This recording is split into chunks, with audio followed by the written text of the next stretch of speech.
Hi everyone, here's the Book Chemist once again. Sometimes you read a novel that is so brilliant, so perfect, that you don't really have much to say about it other than recommending it to anybody you meet who has even the most passing interest in the written world.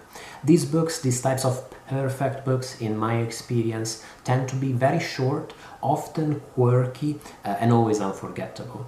When I was a teenager, two books that stood out this way for me were Of Mice and Men by John Steinbeck and Slaughterhouse 5 by Kurt Vonnegut. Another one would be War with the Newts by Karel Čapek, which is a marvelous gem of science fiction from the early 20th century. I tend to recommend it to anybody out there. It's stimulating, it's awesome. And I've now added another book to this roster, which is Mrs. Caliban by Rachel Ingalls. This is a fantastic book about a woman's deep, significant relationship with an amphibian humanoid escaped from a government lab.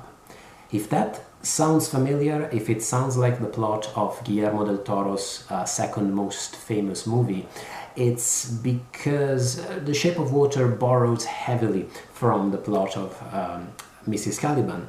Although, make no mistake, while the plots are quite similar, the book and the movie have a very different vibe. These two stories feel quite different. Ingalls' novel, for all of its bottom line weirdness, and just like all the best weird fiction, is actually concerned with the most maddening qualities of the quotidian, the everyday, and the banal.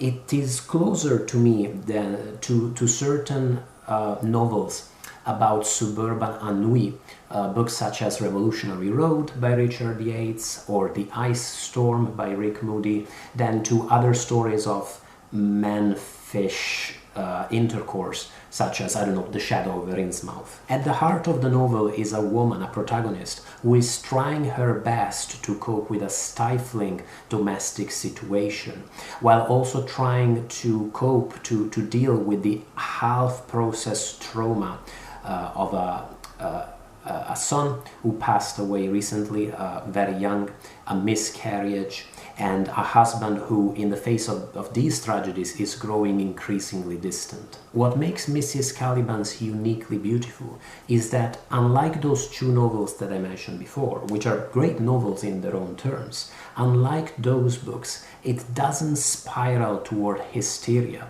but instead it keeps a very elegant stride that really allows us to perceive and to appreciate the protagonist's wish to be happy, her wish to have a good life, to be a supportive person for the people in her life, to survive and overcome the terrible things that have happened to her. Some of the most unforgettable passages in the novel are about very simple pleasures. The ones that stand out in my mind are about eating avocados. And there are countless ways in which you can read the monster in Mrs. Caliban as a symbol or a metaphor or an allegory or any of those sorts of things. But I think we can all agree that he represents in some ways this wish in the protagonist to reconnect with what is pleasurable, what is good in life, all the things in life that are worth experiencing, including avocados. The novel's plot is as neat as the best cut puzzles, and it comes together with shocking precision in the final part of the book.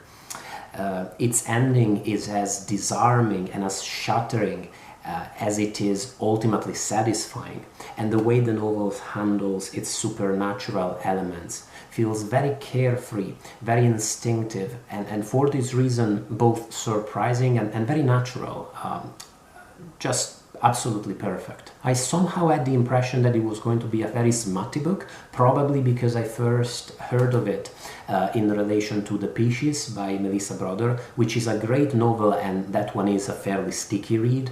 But this isn't in any way smutty. In fact, it's passages that deal with sex, with the protagonist's physical bodily relationship with the amphibian frogman, are as natural, as simple, and as transparently beautiful as the rest of the book. Just read it. I couldn't recommend it more.